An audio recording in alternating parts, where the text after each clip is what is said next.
Hello, I'm Sheriff Dennis Kelly, Greenwood County Sheriff. Today we've got a couple of issues, some thefts in Greenwood County.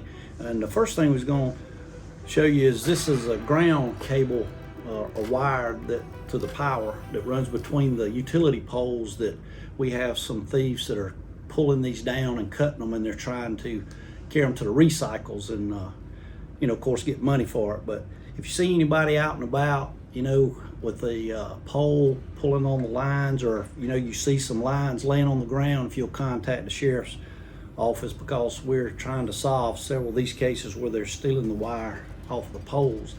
And we also got some other major thefts, and one of them is golf carts.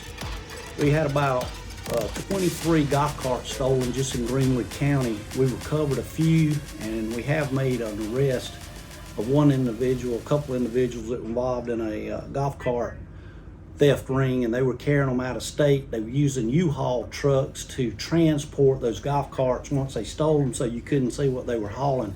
But since we've arrested that individual, our thefts on the golf carts has decreased significantly. But those are a couple things. If you have golf carts, if you store them out of sight or lock them up, is helpful, because if they see those golf carts, they can get the keys to fit any golf cart, so they can either drive them off or they can roll them off if they're not secured. So we also have some other car break-ins, which are not actually busting the windows out of cars, but they're breaking into them. They'll go into neighborhoods, they'll come in a vehicle, drop out 3 or 4 people, and they go on foot and they just pull the door handles to your vehicles, and if they're open, they get in and take whatever valuables they can obtain.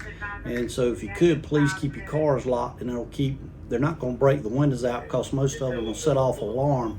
So they're just looking for unlocked cars. But also had back about a year period, we had almost 100 handguns taken out of unlocked vehicles, which is a big thing to put weapons on the street, and plus some child could get in your car if you leave a weapon in there unsecured. So if you see somebody there again on foot in your neighborhood at night, or you see a car that's driving around that maybe driving slow, sometimes they're just looking for houses for sale, but sometimes they're looking at easy targets and where to go to do those thefts. So if you see anybody in your neighborhood walking around or drive around at night or early in the morning, please call the sheriff's office. Thank you.